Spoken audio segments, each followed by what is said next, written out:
Be me. 34 years old. High school history teacher. Making 48 grand in a state that pretends that's enough. Been teaching for 11 years. Still drive a 2009 Corolla with a cracked dashboard. Live in a one-bedroom that shakes when trucks pass. But I love what I do. Grew up in a household where my mom was the breadwinner. Dad stayed home, raised us, never complained. They had this easy rhythm, mutual respect, no scorekeeping. Thought that was just how relationships worked. Then I met Heather. Met her at a friend's barbecue 3 summers ago.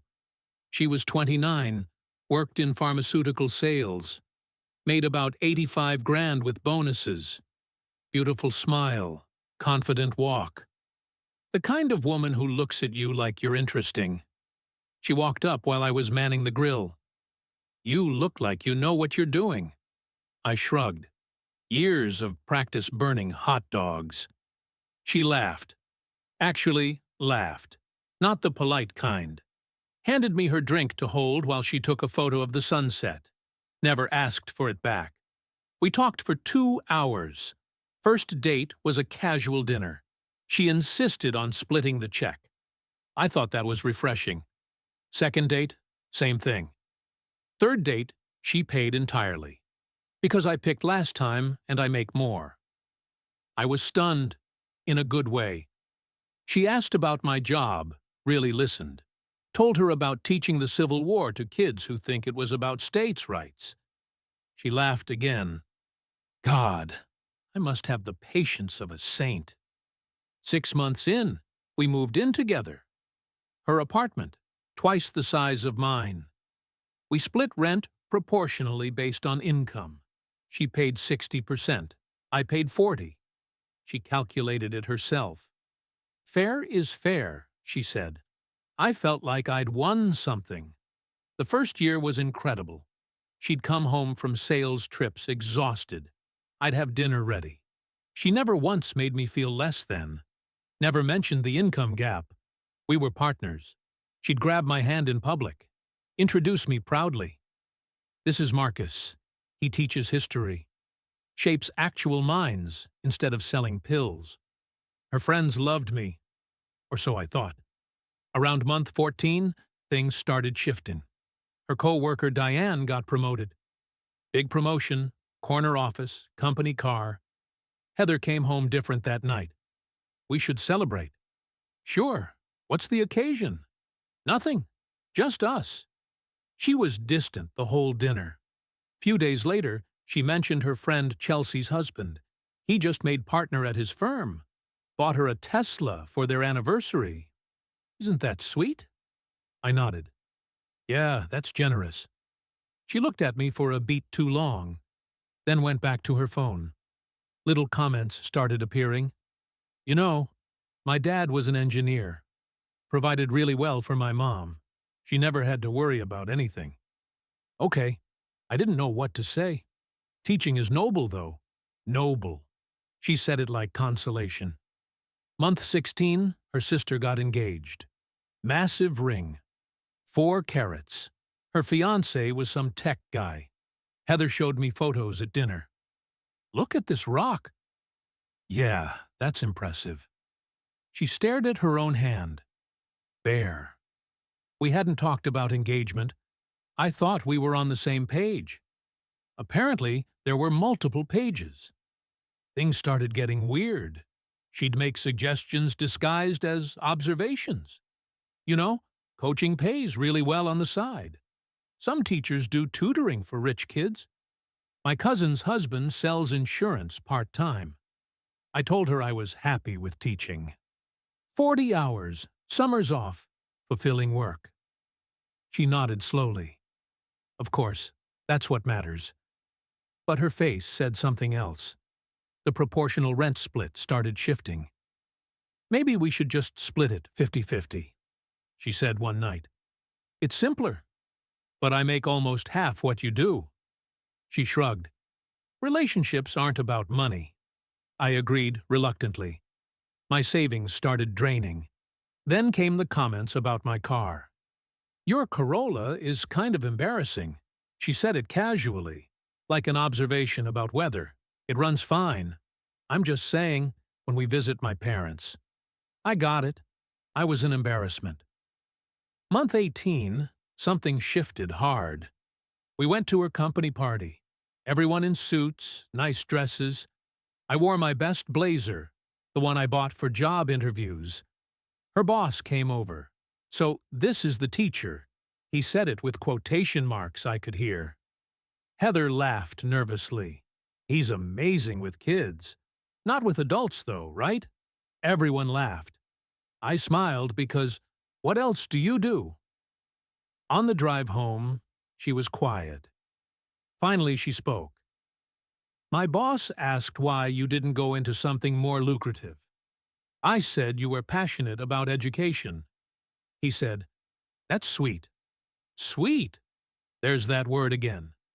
I started noticing her friends more. Brunch with Chelsea and Morgan. I was the only partner who came. The other husbands were too busy. Working. Making money. Chelsea's husband just closed a deal. Morgan's boyfriend got a signing. Bonus. What about you, Marcus? I taught kids about the French Revolution this week. Silence. That's so noble. Noble kept coming up, like a participation trophy. Heather started getting more direct. Have you thought about going back to school? Getting an admin degree? Principals make 6 figures. I like teaching. I know, but for us. For us meant for her. Month 20, she dropped it casually. I've been thinking about the future. Kids, house, stability. I want those things too.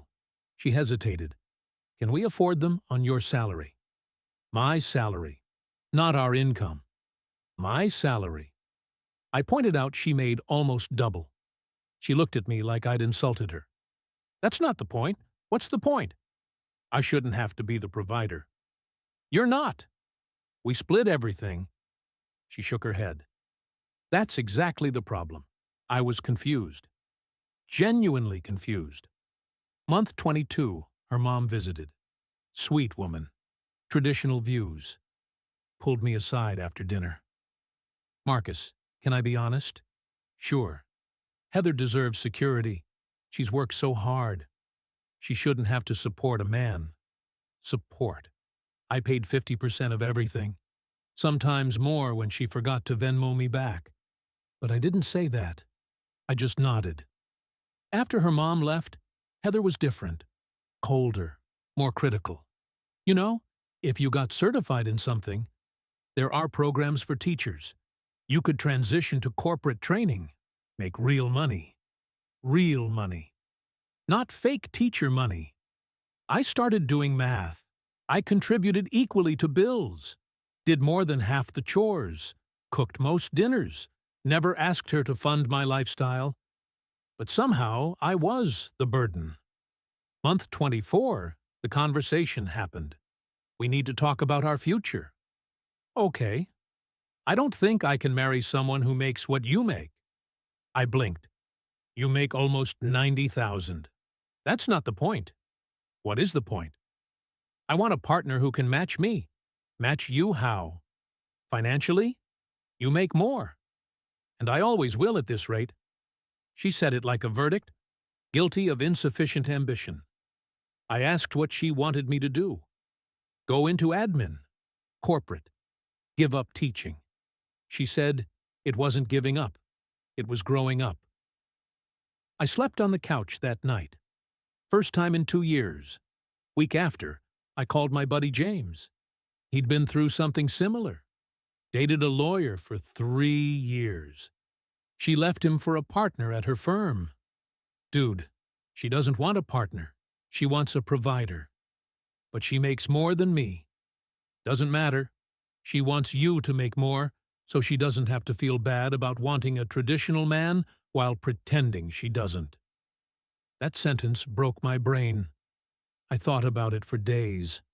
Heather wanted equality when it benefited her. Proportional rent when she earned more. Equal split when she wanted me to struggle. She wanted me to out-earn her. so she could feel taken care of, while also being a strong, independent woman. I was supposed to be both. Progressive when convenient, traditional when expected, and somehow I was failing at both. Month 25, I brought up the contradiction. We were doing dishes. Can I say something? She looked up. You wanted proportional contributions when you made more. But now you want me to make more than you. Which is it? She paused. It's not about the money. You literally said you can't marry someone who makes what I make. She put down the dish. It's about ambition. I teach for 11 years, mentor new teachers, coach debate team for free, write curriculum on weekends. How is that not ambition? She stared at me. It's not the same. Why? Because it doesn't pay. I let that sit. So ambition is only measured in dollars. That's not what I said. It's exactly what you said. She walked out of the kitchen. 3 days later, she came home excited. I met someone who could help you. Help me how? Career transition. Get you into corporate. He's a friend of Chelsea's husband. Makes great money in consulting. I didn't ask for help. I'm trying to support you by changing who I am. She looked hurt. I'm trying to make us work. I didn't know we weren't working. She rolled her eyes. You're so naive sometimes. Naive.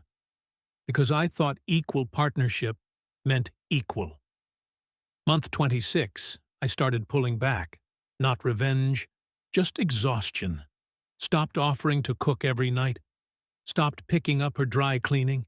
Stopped planning our weekends. She noticed immediately. What's wrong with you? Nothing. You're being distant. I'm being equal. That pissed her off. Equal how? I'm contributing what you contribute. Time, effort, emotional labor, exactly 50%. She scoffed. Emotional labor is different. How? Women do more naturally, so I should do more everything else to compensate. Yes. I mean, no. It's complicated. It wasn't complicated. She wanted more. More money, more effort, more sacrifice. From me. Month 27, her sister's wedding. Massive affair. Destination, Italy. We couldn't afford the flights. Well, I couldn't. Heather paid for hers. I stayed home. She was furious. How does it look that I'm there alone? Like you have a boyfriend who makes a teacher's salary. She didn't laugh. On the wedding weekend, I went camping with James. First peace I'd felt in months. Sat by the fire, no phone service. James cracked a beer. You know what your problem is. What? You're trying to win a game with changing rules.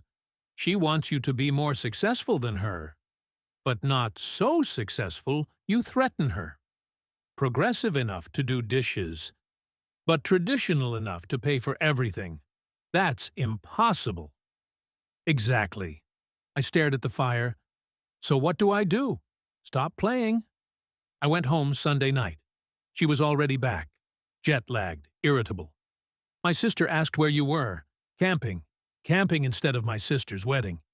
Camping because I can't afford Italy on a teacher's salary. You could have asked me to pay for my flight so you could bring your provider who doesn't provide. She went silent. That's not fair. None of this is fair. Month 28. I sat her down. We need to talk honestly. She tensed. I love you, but I need to understand something. She waited. Do you want a partner or a provider? She blinked. I want both. In what ratio? She didn't answer. Because right now, I'm doing partner things. Cooking, cleaning, supporting, listening. And you're mad I don't do provider things. Pay more, earn more, buy more. That's not fair. Life isn't fair. She said it like wisdom, like she was teaching me something. I nodded slowly. You're right. Life isn't fair. So I'm going to stop pretending this is. What does that mean? It means I can't be your project. I'm not making you a project. You literally arranged a career counselor for me. I was helping. You were fixing. There's a difference. She started crying. I just want us to work. Do you? Or do you want me to work differently? She didn't answer. Week later, I told her I was moving out. She was shocked. You're leaving me. I'm leaving the situation because I won't change for you, because you want me to change into someone else. I'm not asking for much. You're asking for everything. Just ambition. You keep using that word. I don't think it means what you think it means. She didn't get the reference, probably for the best. Moving out was quiet. I took my books, my clothes, my pride, left the furniture we'd bought together. Her final words at the door. You'll regret this. You'll realize what you gave up. I thought about that. What did I give up? A relationship where my salary was a character flaw, where my career was a disappointment, where my worth was measured in earning potential. I could live without that. 3 months later, my co-worker Sarah asked me to coffee. She taught English, made less than me. We split the check without discussion. Told her about my situation. She nodded. My ex was like that too. Wanted me to have ambition but do all the housework. Make money but be nurturing. Be independent, but also take care of him. It's like they want everything, without acknowledging the contradictions. Exactly. We got dinner the next week, then the week after. No pressure, no expectations, no Venmo calculations. 6 months out, I ran into Heather at a grocery store. She looked tired. Thinner, stressed. Marcus. Hey. Awkward silence. I heard you're seeing someone. Yeah. Is she? What does she do? She teaches. Heather nodded slowly. That's nice. She said nice like she meant pathetic. Good luck, Heather. I walked away. That night, Sarah came over. We made pasta together. Talked about our days. She'd had a breakthrough with a struggling student. I'd gotten a kid interested in local history. We celebrated small victories, because those were the real ones. Lying in bed later, I thought about what Heather wanted. A man who earned like a CEO, but cleaned like a housewife. Who provided like tradition demanded, but divided labor like equality required. She wanted the benefits of feminism when they suited her. Split the emotional labor, share the mental load, but also the benefits of tradition when they suited her. Someone to out-earn her, to provide security. She wanted it both ways, and got mad when I couldn't be two things at once. James was right. The game had changing rules. The only way to win was not to play. Sarah rolled over, half asleep. What are you thinking about? How lucky I am. She smiled. You're pretty lucky. I teach history to teenagers, and my girlfriend is a grammar nerd, living the dream. She laughed, pulled me closer. No calculations, no measuring, just two teachers, making modest salaries, building something real. The next week, my mom called. Heard you're dating again. Yeah. Is she nice? She's kind. Pause. That's all that matters, you know. I know. My dad took the phone. She make you feel like you're enough. Yeah. Then you're richer than any of them. I thought about Heather's sister. 4-carat ring. Destination wedding. Already fighting about money, according to mutual friends. I thought about Chelsea's husband. The one who closed deals. Working 80 hours, never home. Chelsea complained about it constantly. I thought about Morgan's boyfriend. The signing bonus. Already spent on a boat he never uses. Money wasn't the answer. It never was. The game was rigged from the start. Earn more, work more, provide more. But also be present, be nurturing, be equal. Impossible standards dressed as reasonable expectations. The trick was recognizing the trap. Sarah and I got engaged last spring. Small ring, she picked it herself. Said she didn't want something expensive, wanted something us. We're planning a backyard wedding, her parents' place, potluck reception. Our friends are the entertainment. Total cost, maybe $3,000. Heather would be horrified. But we're not competing with anyone. Not her sister, not her co-workers, not some imaginary standard of success. Just two teachers, making it work, being enough for each other. I saw Heather's LinkedIn recently. She's engaged now. To a regional sales manager. Makes good money, probably. They look happy in photos. But photos don't show arguments, don't show expectations, don't show the quiet resentment. When someone isn't quite enough. I hope she found what she was looking for. I really do. But I know what I found. By accident, almost. By stopping. I found someone who didn't need me to be different. Who loved the teacher, not the potential. Who saw a salary as numbers, not character. That's the real lesson. One I could have taught myself. If I'd been paying attention. Be me. 35 now. Still making 48 grand. Still driving the Corolla. Still teaching kids who think history is boring. But I'm happy. Genuinely, simply happy. And that, more than any salary, is the win that actually matters. The end.